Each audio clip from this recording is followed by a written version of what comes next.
Good afternoon to all our 12 Monarchs out there in Monarch Nation, coming off a exciting 76-19 win over Howard Saturday night. It was great to be back home. As my good friend Ted Alexander likes to say, there's no place like home.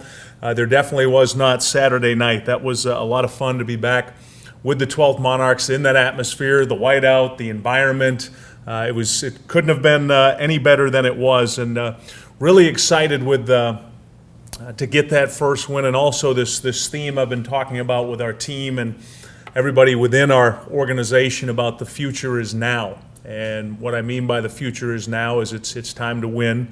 It's time to win right now. We had our first couple of weeks where we're trying to grow up a little bit and try to figure each other out as a team, but it's critical that everybody understand now that this is what the expectation is, to win and to get better. And in our current roster right now of 95 players that are currently on the roster, we only have 11 seniors. So 84 of these guys they're underclassmen.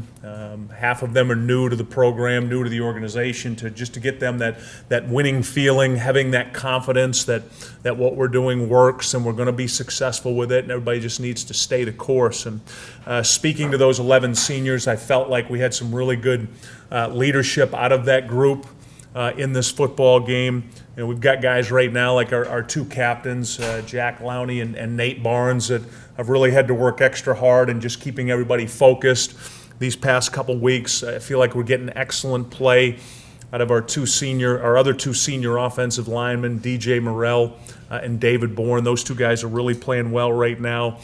Colby Goodwin's having a good season. He played well Saturday night. Markwell Thomas at wideout. Our kicker, Jared Brown, has been perfect on PAT's field goals to this point in the year. He's kicking the ball well. We discovered Aaron Evans Saturday night. That 76-yard kickoff return was great to see, to have him contribute in that way. John Darr, who's our second leading tackler at linebacker, and then Paul Morant, what Paul's doing right now, special teams-wise and defense-wise. And as I explained to our team, and I want everybody to understand, yes, we are looking at the future, but as I keep saying, the future is now. We've got 11 seniors that are contributing, and they want to win right now. And we've got these new players that are coming in, and they want to play and contribute. So it's a mix right now within our team that we're working every day to get better at. But I wanted to recognize those seniors that I feel like did a lot to help us get that first win. From my perspective, I felt like we were a very focused group Saturday night going into this game, which we needed to be. One of the other real keys to this win was the fact that we won the turnover battle 5-0. We had not beaten either East Carolina or Maryland with the turnovers. So to do that Saturday night, and as convincingly as we did, was critical. And then we had 211 snaps in this football game in all three phases: special teams, defense, and offense. And I was pleased with the fact that we competed in all 211. Sometimes as a head coach, when you're thinking about things in a game that you have to worry about, one of them is when you're up by as much as we were at halftime, the concern of how will we come out and present ourselves in the second half. And after watching the video closely, and I made that point to the players at halftime that I was going to be watching closely what our presentation was in the second half. I was pleased with how we competed. I wasn't pleased with some of the mental errors in terms of false starts and 5-yard penalties, offsides, those type of things. But the way we competed, that was important, because we are a work in progress right now with some of our new faces. So to see that was very good. Special teams, a couple critical areas. We won the hidden yardage battle. We dominated field position. Our average drive start was the 40-yard line. Howard was the 25, so that's 15 yards difference in the game, and we had not won that the first two games. And then we were doing this with a lot of our future players. Just a couple numbers for you right now. With our punt team, 9 of the 11 are underclassmen. With our punt block unit, 10 of 11. Kickoff, 10 of 11. Kickoff return, 10 of 11. You can see this theme where I'm going with this. PAT block, 10 of 11. The only veteran group we have out there with seniors is PAT, and that's because 3 of our senior offensive linemen are on that group. So the point that I'm making is 57 of the 66 guys right now that start on special teams, they're all underclassmen. So I'm really looking for progress in the areas of special teams right now because of how many of the future guys that we're playing in those areas. So it's good to see. I get excited when I see improvement in that area. Defensively, this was about redemption for this group. They felt like coming off a game when 52 points were scored at East Carolina and 47 at Maryland to have a game where number one, the opponent scored 19 points, not up in the high 40s or low 50s, and the fact that they created 5 turnovers. That was those guys making some plays out there on defense, so they had something to really feel good about themselves with, and I made a big point about that I wanted those kids to feel good about themselves. The area we need to improve on from this game was third down. In the first half, we only got off the field in 3 of 11 opportunities, and that's what led to the 51 plays that Howard ran, and that's what led to the yardage that they had. We didn't get off the field on third down. Offensively, we scored the first 11 times we had the ball in this game, which is amazing. We had 7 possessions in the first half. All 7 were touchdowns, 514 yards and 49 points. I mean, you can't be any more efficient than that. Every possession we had in the first half led to a touchdown, and this wasn't a defense that had given up this kind of points in the past, which I was very impressed with. 5 of the 7 drives we had were less than 2 minutes. That's how quickly we were going. One of the drives was 76 yards and 11 seconds, Ted. I'm not sure how it took us 11 seconds to go 76 yards, but that's what it said in the book. So that was pretty exciting to see those type of explosive plays, and I felt like we had good balance. We ran the ball for nearly 250 yards in this game. Speaking to this week's opponent, the Citadel, they're 1-2 at this point in the year. This is a team that was 7-4 last year, that beat Georgia Southern and beat Appalachian State, so they're very capable. It's a senior football team.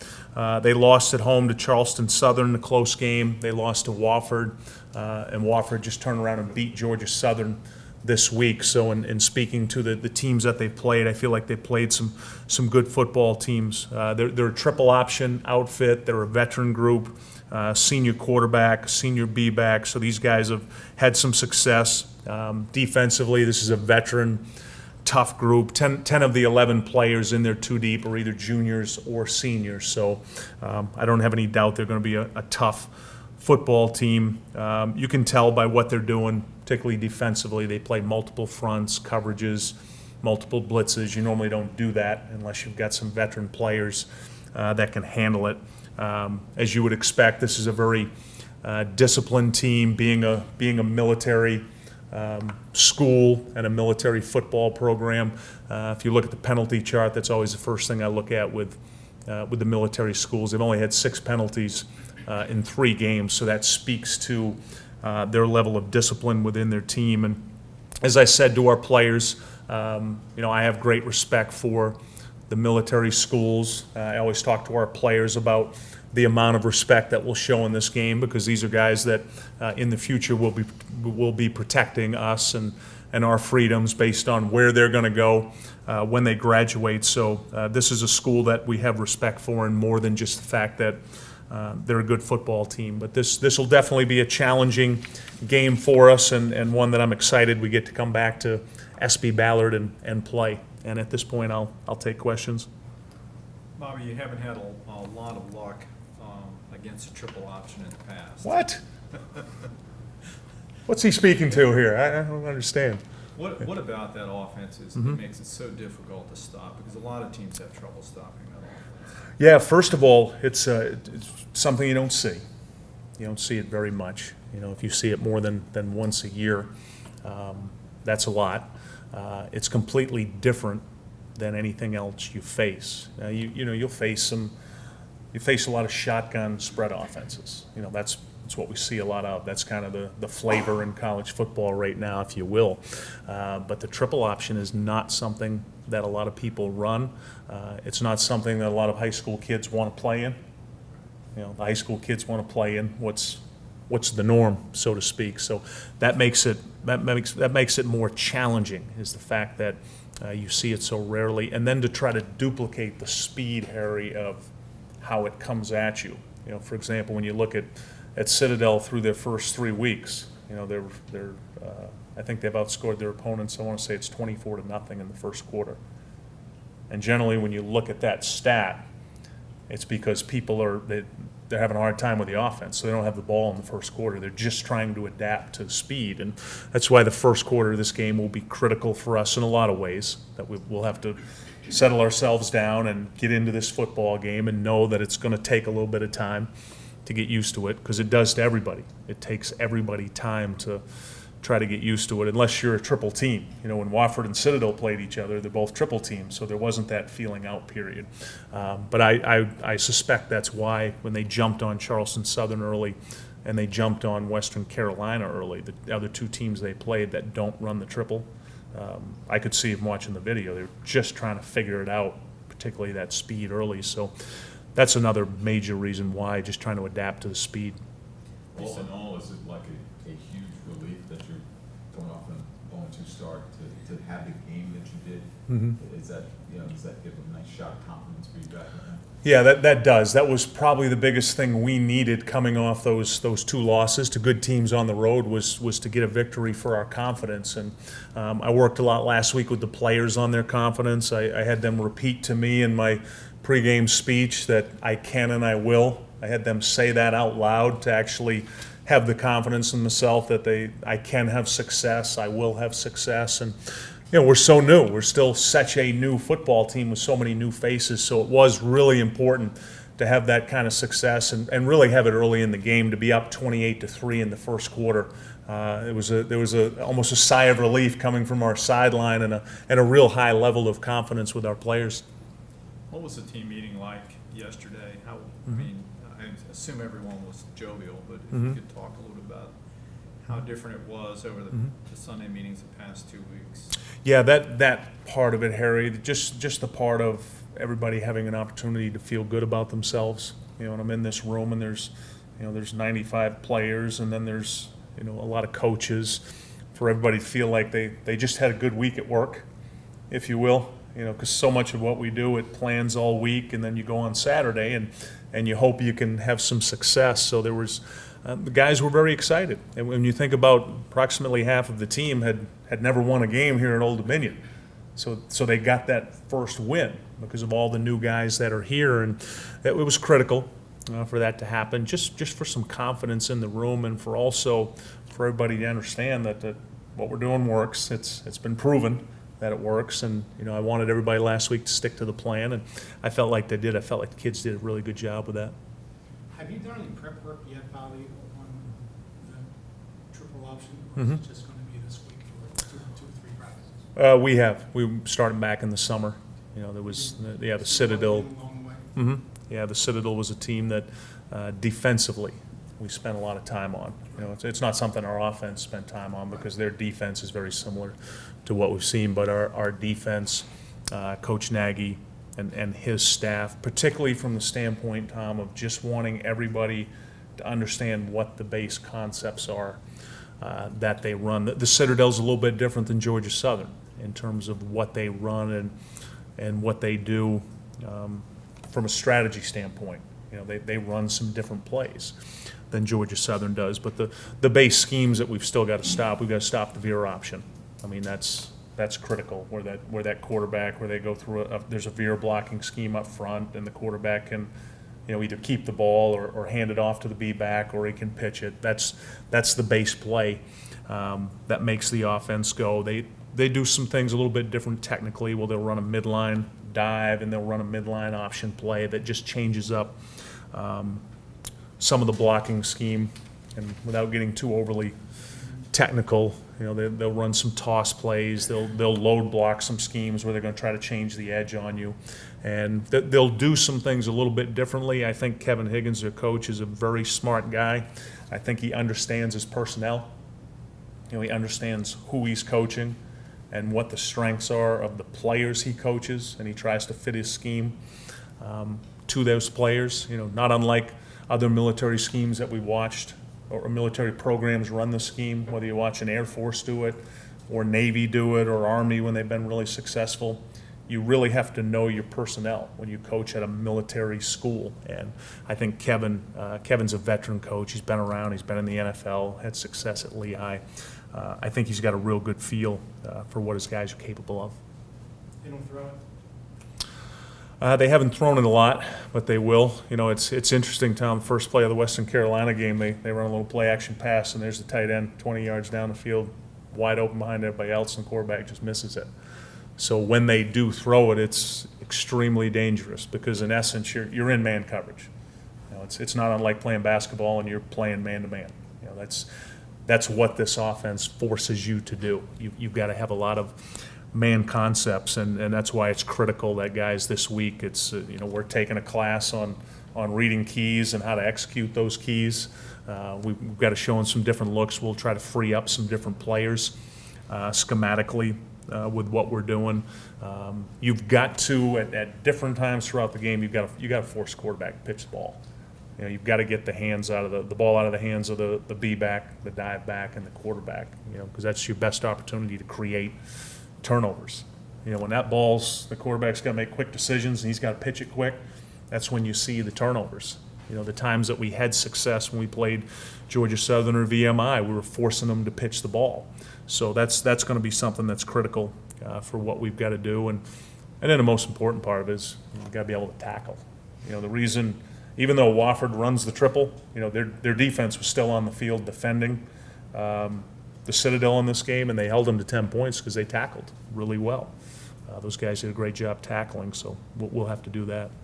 It's got to be really kind of weird because, you know, if you're of a certain age, you remember that being the case, but in this such a haphazard, is it almost like comparing a cell phone to a rotary phone? In terms of That's a good analogy. Yeah, I hadn't thought about it like that, but it's there's two completely different offenses that are going to be on the field Saturday. Now, you know, obviously we've got to have some success. We've got to stop the Citadel, but you know, they're going to have to stop us.